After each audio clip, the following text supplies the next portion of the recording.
Nós temos, talvez, dificuldade para realmente avaliar a importância da presença de Chico Xavier no mundo e todo o trabalho por ele realizado. Nós entendemos que há dois momentos significativos na história da humanidade e praticamente vinculado à presença do Consolador prometido por Jesus, que sem dúvida, a nosso ver, é a doutrina espírita. Um momento que nós achamos extremamente significativo foi que, diante do fenômeno da mesa girante, que foi um trabalho espontâneo, Kardec resolveu analisar o fenômeno objetivamente. Não se tratava e nem se trata de um fenômeno novo, sempre existiu na humanidade o fenômeno mediúnico. Mas pela primeira vez, com Kardec, ele foi analisado objetivamente. Dizia Kardec, estamos diante de fatos, todos os fatos têm suas leis. Vamos conhecer essas leis para melhor utilizá-las. E o trabalho de Kardec foi exatamente esse de desvendar melhor este fenômeno da comunicação dos homens com os espíritos. E através da análise desse fenômeno, naturalmente, vem a convicção da imortalidade, a convicção e o conhecimento da vida no mundo espiritual, a certeza de que o mundo espiritual nada mais é do que a presença dos homens que já desencarnaram. Então, no momento em que a mediunidade passou a ser analisada, estudada objetivamente, racionalmente, cientificamente, podemos dizer assim, entendemos que foi um momento extremamente significativo e importante para a humanidade. Um outro ponto, um outro momento nessa linha de raciocínio, a nosso ver, com todo o respeito que nós devemos ter a todos os médiuns que já estiveram na Terra, a todos os médiuns que participaram do trabalho do surgimento da doutrina espírita, aqueles pioneiros anônimos que, através do seu sacrifício, conseguiram manter a ideia, manter a informação, manter a convicção da imortalidade da alma. Com todo respeito a todos eles, indubitavelmente, a presença de Chico Xavier na Terra teve um fator muito mais significativo, porque foi realmente, do ponto de vista da mediunidade, a mais pura, a melhor, a mais ampla antena da espiritualidade junto ao mundo. Mas casada com uma personalidade totalmente voltada à vivência do Evangelho.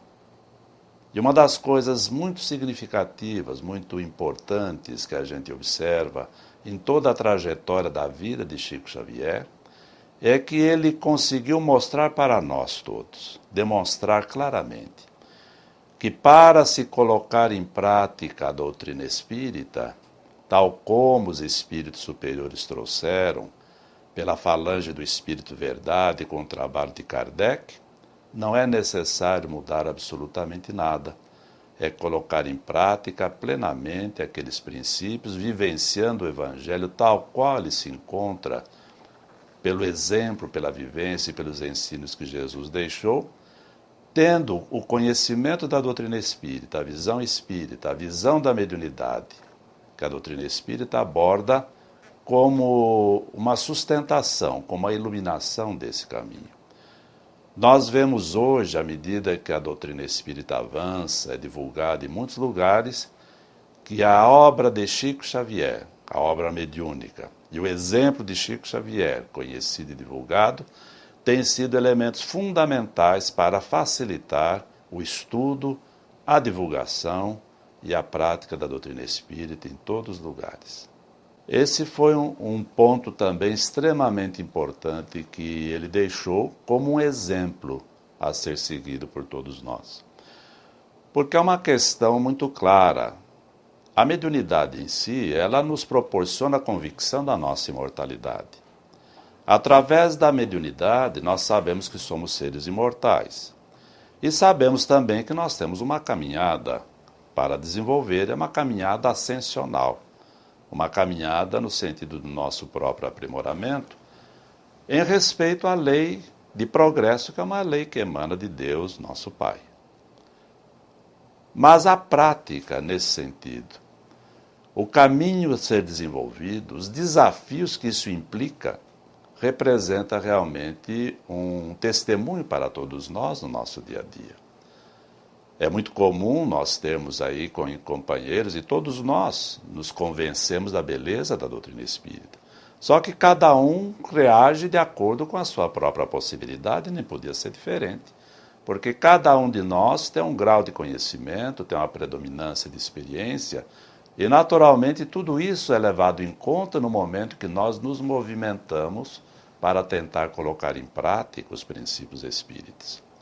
É muito comum nós encontrarmos companheiros que às vezes se lamentam, dizendo: poxa, eu conheço tanto a doutrina, eu aceito, acho que é uma beleza, mas todo momento eu estou me vendo com atitudes contrárias aos princípios morais que a doutrina espírita resgata do Evangelho.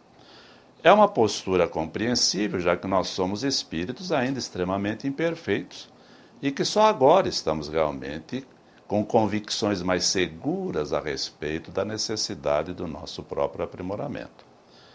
Mas o Chico, neste caso, ele acabou se mostrando para nós como um exemplo a ser seguido, um exemplo próximo, bem perto de nós aí, no atendimento aos mais simples, atendendo à necessidade das pessoas nos seus mais variados aspectos, renunciando ao máximo a tudo em benefício do próprio semelhante. Então nós temos na figura dele aquela figura que realmente vivenciou o Evangelho. Jesus ensinou, deixou para nós um exemplo claro da lei que emana de Deus, que é amar a Deus sobre todas as coisas, amar ao próximo como a si mesmo. Mas o próprio Cristo, ainda avançando nessa questão da prática do amor, deixou para nós uma chamada, dizendo: novo mandamento vos dou, que vos ameis uns aos outros assim como eu vos amei. Ou seja, é um amor muito mais amplo, profundo, de doação plena, de renúncia plena. E o que nós vemos na figura, na pessoa de Chico Xavier, no trabalho feito, no atendimento a milhões de seres, encarnados e desencarnados, que bateram às suas portas buscando orientação, socorro, alívio, diretriz, um gesto de amor, um gesto de respeito, o que nós vemos nele é exatamente a vivência desse amor pleno a que Jesus se refere.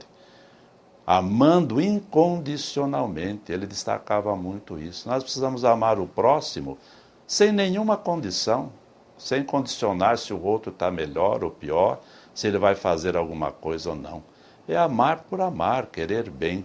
E mostrar que esse é o caminho natural de todos nós, quando estamos convencidos da nossa própria imortalidade e quando estamos convencidos de que os tesouros que nós precisamos conquistar são tesouros do espírito, no campo da ampliação do nosso conhecimento, e, acima de tudo, no campo das conquistas das virtudes que ainda não temos, virtudes essas que são, sem dúvida alguma, a nossa capacidade de amar o próximo cada vez mais e melhor.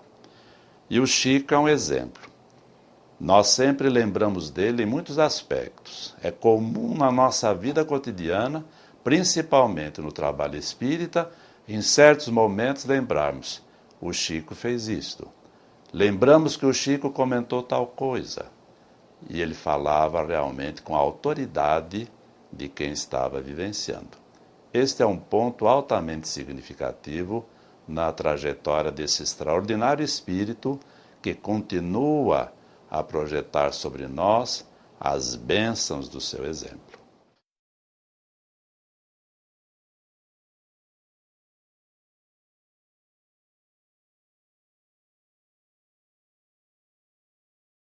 A Federação Espírita Brasileira, ela tem como objetivo, até estatutário, o estudo, a difusão e a prática da doutrina espírita, com base nas obras básicas da codificação espírita, que são as obras básicas de Kardec e do Evangelho de Jesus. Além disso, cabe à Federação também a responsabilidade de desenvolver atividades no campo da caridade ampla, espiritual, material e moral, e promover também o trabalho de união dos espíritas e unificação do movimento espírita. Quando nós observamos a obra de Kardec, não há dúvida alguma ali a base. Não existe espiritismo sem a obra de Kardec. Mesmo porque Kardec é que deu a doutrina que os espíritos superiores trouxeram e que estão contidos na codificação, Kardec deu o nome de espiritismo. Cabe, todavia, observar que era necessário, para todos nós, os homens, um processo de ampliação da tarefa que Kardec desenvolveu. Kardec teve um desafio enorme de separar o que era opinião daquilo que era consistente, que era verdadeiro, que refletia as diretrizes, a orientação dos espíritos superiores. E o seu trabalho foi tão bem feito que nestes 150 anos, desde o surgimento do Livro dos Espíritos, em 1857 até agora, num período em que a humanidade mais cresceu em desenvolvimento da ciência e da tecnologia, com todo esse crescimento, nada do que foi colocado na codificação praticamente foi questionado. Ao contrário, o desenvolvimento da ciência e da tecnologia humanas vem, em grande parte, já comprovando, dando sustentabilidade às colocações lógicas que a doutrina espírita apresenta, orientadas pelos espíritos superiores que a trouxeram. A obra de Chico Xavier, neste caso, ela amplia, facilita o processo de aplicação, permite uma compreensão mais ampla, especialmente quando vemos a obra de André Luiz, por exemplo, que nos relata o que ocorre no mundo espiritual, inclusive com relação ao próprio trabalho espírita. Como é que é visto do mundo espiritual o fenômeno mediúnico, a prática mediúnica? Como é que se prepara uma reunião mediúnica? Como os espíritos agem, ajudando as pessoas diante dos seus problemas? Quando alguém faz uma prece, como é que se processa no mundo espiritual a movimentação no sentido de atender a esses apelos que aprendemos com a doutrina espírita, que nunca deixa de ser atendido? Então, sem dúvida alguma, a obra do Chico veio ampliar bastante o leque de compreensão da obra que Kardec nos deixou, dando margem, dando condições para que essa prática seja mais fácil por parte dos espíritas, compreendendo a sua amplitude e assentando também essa prática toda dentro dos princípios da moral que a doutrina espírita destaca, mas que na obra do Chico ela ganha uma dimensão até mais ampla. É em decorrência disto mesmo que a Federação Espírita Brasileira vem se empenhando ultimamente de uma forma bem acentuada em colocar essas obras do Chico também à disposição de outros países em outras línguas. Porque nós sentimos a responsabilidade, digo nós em nome da Federação Espírita Brasileira, em receber obras como essas que o Chico recebeu e que estão à disposição da Federação, estão sob o cuidado da Federação Espírita Brasileira. E esse cuidado nós entendemos que implica em divulgar a obra e preservar a sua autenticidade, preservar tal como o original foi entregue, para que a posteridade, para que o futuro da humanidade possa continuar a receber os esclarecimentos que os espíritos trouxeram também através da mediunidade de Chico Xavier. Hoje o nosso grande desafio é esse no campo da própria Federação Espírita Brasileira. A par de um esforço de continuar divulgando a doutrina espírita em todos os aspectos, a par da tarefa de procurar também unir os espíritas dentro de princípios básicos da doutrina, dando a todos o direito e a liberdade de pesquisar, avaliar, questionar, trazer a sua contribuição pessoal no campo do próprio crescimento doutrinário, a par disto tudo, o empenho hoje que a Federação Espírita está tendo é de preservar essas obras que Chico Xavier deixou sob a responsabilidade da Federação Espírita Brasileira e, mais do que isso, trabalhar, e o trabalho hoje está intenso nesse sentido, no sentido de colocar essas obras em todas as línguas possíveis, possibilitando a todos indistintamente o conhecimento desses ensinos, que as informações que vêm através de André Luiz, de Emmanuel,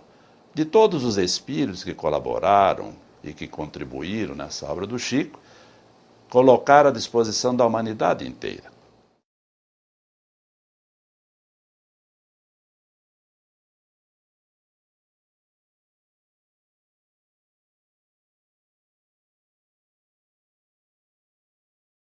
Pelo que nos é dado conhecer, por informações que vêm do próprio Chico, por exemplo, e perfeitamente coerentes, porque se mostram absolutamente lógicas, na condição de Manuel da Nóbrega, do padre Manuel da Nóbrega, nós vemos que ele agiu aqui no Brasil, logo no começo da existência do nosso país, inspirado naturalmente pelos espíritos superiores que já sabiam das destinações e dos compromissos da terra brasileira com o Evangelho.